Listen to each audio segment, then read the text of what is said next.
दोस्तों, कर्मा के पास ना कागज है न किताब है, फिर भी सारे जगत का हिसाब है।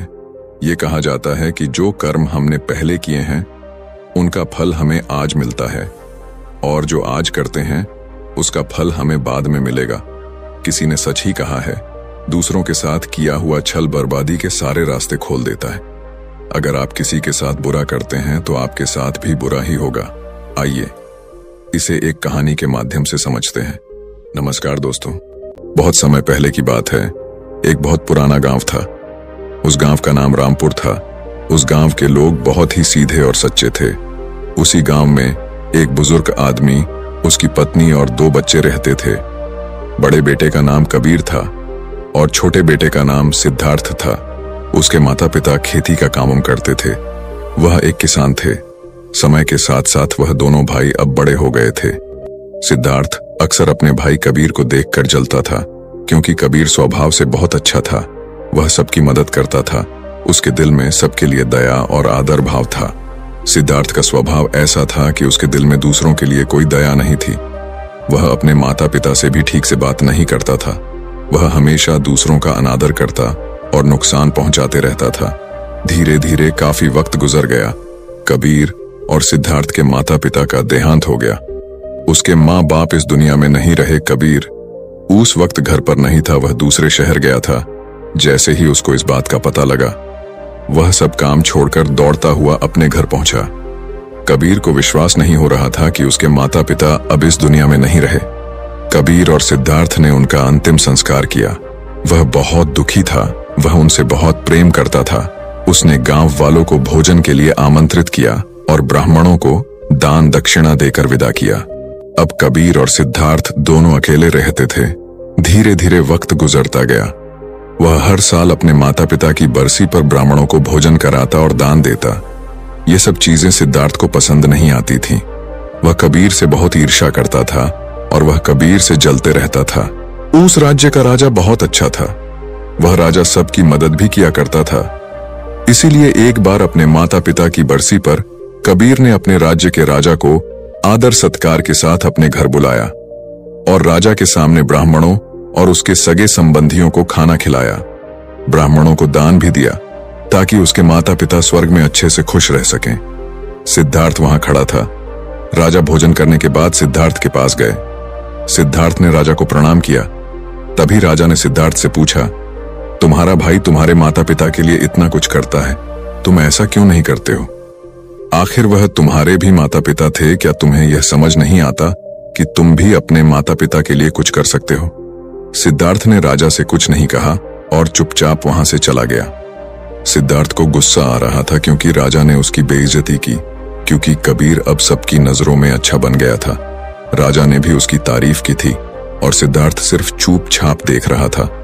उससे ये सब देखा नहीं जा रहा था और वह कबीर से अपने अपमान का बदला लेने का सोच रहा था। 1-2 महीने बीत जाने के बाद एक रात सिद्धार्थ योजना बनाता है कि उसे कैसे भी करके रास्ते से हटाना होगा। अगले दिन सिद्धार्थ ढोंग करना शुरू करता है। नगर के सामने जोर जोर से चीखने लगता है और यह दिखावा करता है कि उसके माता पिता के गुजर जाने के बाद वह बहुत अकेला हो गया है और दुखी है, और सब लोगों से कहता है कि मेरे माँ बाप मेरे सपने में आए थे, वह स्वर्ग में खुश नहीं है। वह कह रहे थे कि कोई वहां जाकर उन्हें खाना बनाकर खिलाए, उनकी सेवा करे, वो तभी खुश रहेंगे।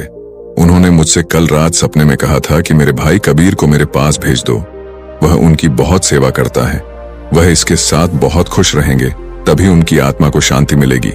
उन्होंने ऐसा कहा मुझसे। ये मामले की बात राजा तक पहुंच गई और राजा खुद वहां आता।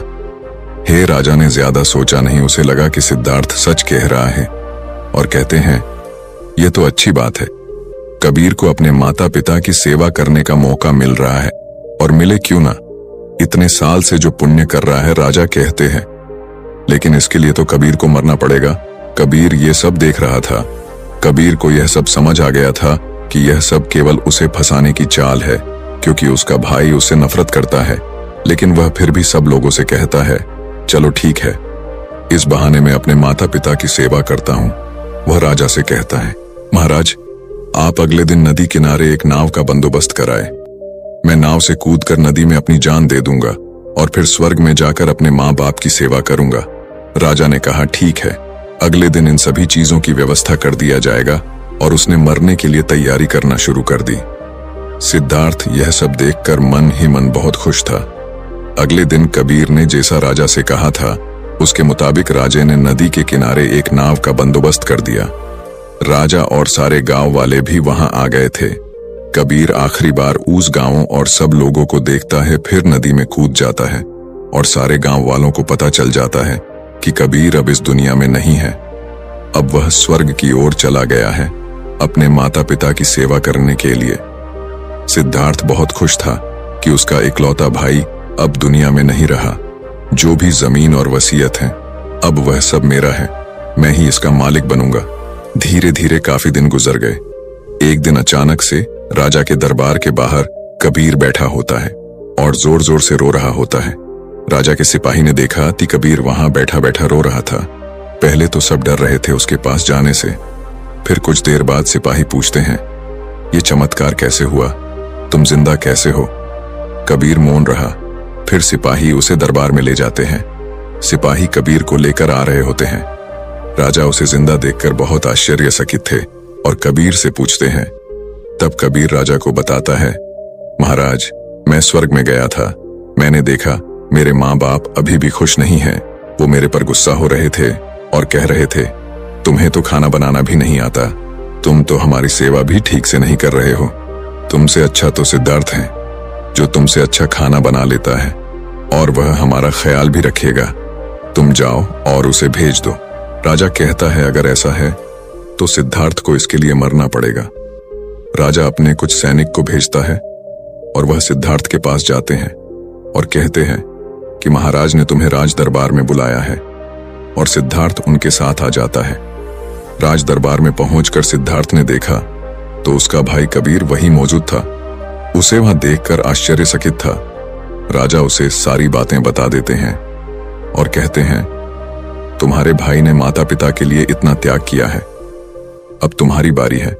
तुम्हारे माता पिता चाहते हैं कि तुम उनकी अच्छे से सेवा करो। राजा उससे कहते हैं, क्या तुम उनके लिए ऐसा कुछ नहीं कर सकते? सिद्धार्थ अगर कुछ बोलता तो उसकी योजना के बारे पता चल जाता। इसीलिए सिद्धार्थ को ना चाहते हुए भी ये सब करना पड़ता है। अगले दिन फिर से सारी तैयारी किया जाता है। कुछ देर बाद सिद्धार्थ घर आ जाता है और सोचता है, मैं वहां जाऊंगा ही नहीं। अगर मैंने ऐसा किया तो वह सच में मुझे मार ही देंगे। आज रात को ही मैं गांव छोड़कर कहीं चला जाऊंगा। दूसरी तरफ कबीर ने राजा को सारा सच बताया।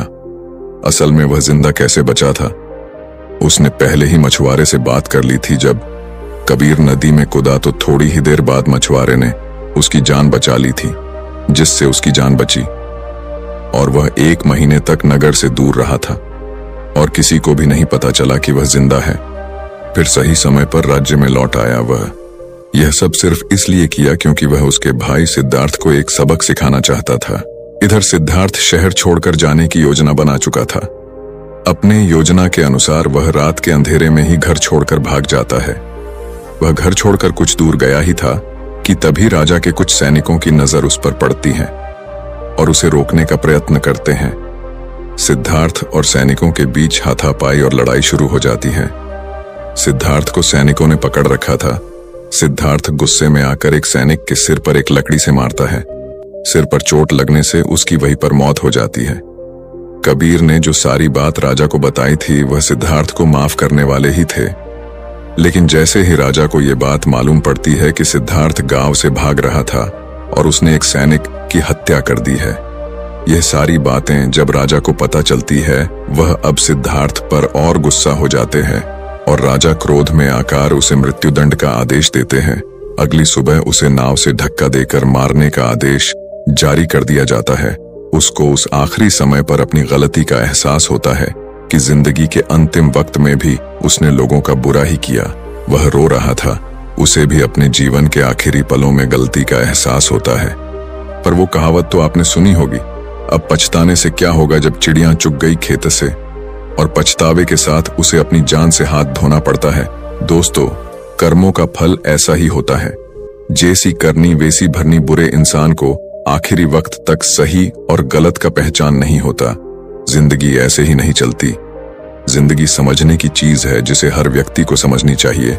मनुष्य के द्वारा किए जाने वाले सभी कर्म उसके विचारों से बनते हैं। हमारी सकारात्मक या नकारात्मक सोच विचारों को जन्म देती हैं और वही विचार कर्म बनाते हैं। इस तरह सोच सकारात्मक होने पर ही अच्छे कर्मों का निर्माण हो सकता है। अगर हमें किसी के साथ बुरा करते हैं तो हमारे साथ भी जरूर बुरा होगा। जब आप दूसरों के लिए अच्छा करते हो तो बदले में हमारे साथ भी अच्छा होता है। यह भी हो सकता है उस वक्त हमारे साथ कुछ बुरा ना भी हो, लेकिन कभी न कभी इसका हर्जाना हमें भुगतना ही पड़ता है। इसलिए हमें किसी के साथ बुरा करने का कोई अधिकार नहीं है, क्योंकि कर्मों का फल कभी न कभी मिलता जरूर है। दोस्तों, आपने आज के इस वीडियो से क्या सीखा वह मुझे आप कमेंट में बता सकते हैं। इसी के साथ में उम्मीद है कि आपको आज की वीडियो पसंद आई होगी, तो इस वीडियो को उस इंसान को शेयर करें जिससे ये कहानी सुनने की जरूरत है, और उसी के ठीक बाद चैनल को सब्सक्राइब करें। तो चलिए फिर मिलते हैं ऐसी एक और नई वीडियो में एक नए मैसेज के साथ। तब तक के लिए अपना ख्याल रखें। धन्यवाद और नमो बुद्धाय।